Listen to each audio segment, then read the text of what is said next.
Joe Montana was Tom Brady before Tom Brady. I used to be the biggest Montana fan until Brady turned me completely around and away from Montana. But Joe was 4 for 4 in Super Bowls, Jordan-esque. But more to the point, I was there at the 1979 Cotton Bowl in Dallas, Texas. It was the worst ice storm Dallas had suffered through in 30 years.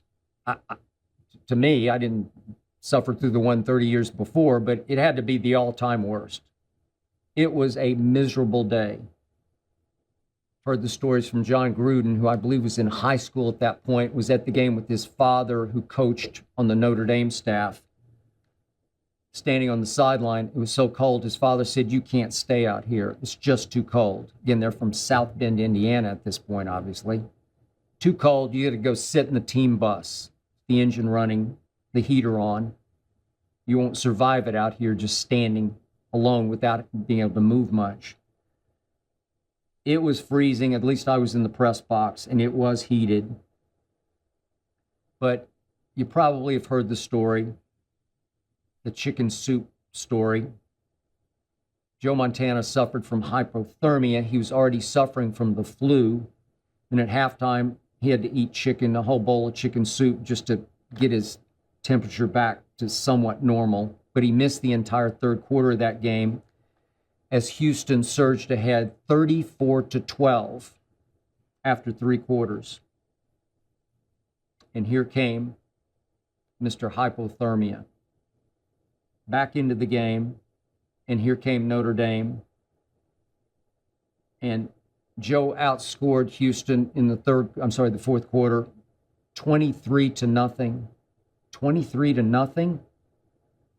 They were with the wind in the fourth quarter, but still, 23-0. I'd never seen anything like it before. I just sat there in awe of the comeback, which was capped off 8-yard touchdown pass at the buzzer to win the game 35-34. They did have to kick the extra point, but that was Clutchmore.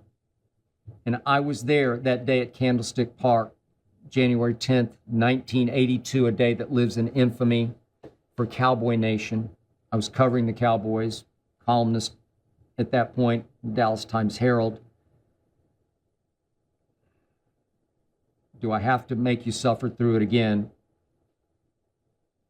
49ers faced a 3rd and 3 at the 6-yard line with 58 seconds left.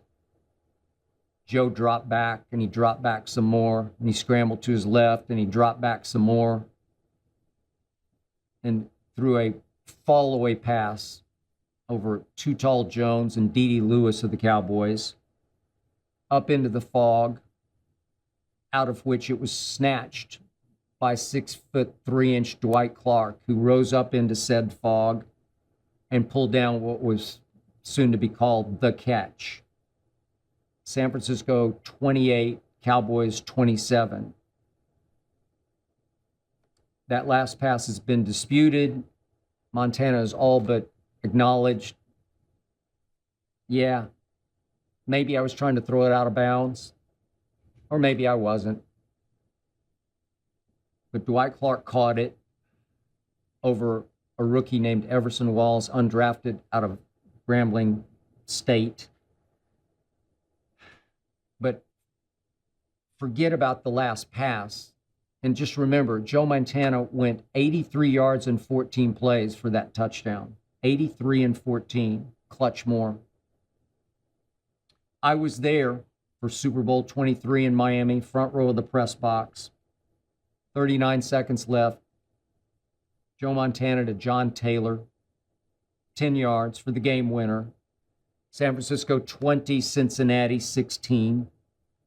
Montana in that game 23 of 36 for 357. Yet Jerry Rice won the MVP because I think the votes were in long before that. Votes are usually taken with about 2 minutes left in the game so they can announce it almost immediately after the game. And I think if votes had been taken after the final play of the game, I'm pretty sure Montana would have won. Nothing against Jerry Rice, but I think that was Montana's MVP to win. That was Clutchmore, all of which is why Joe Montana belongs. I hope you enjoyed that video. You ready for more?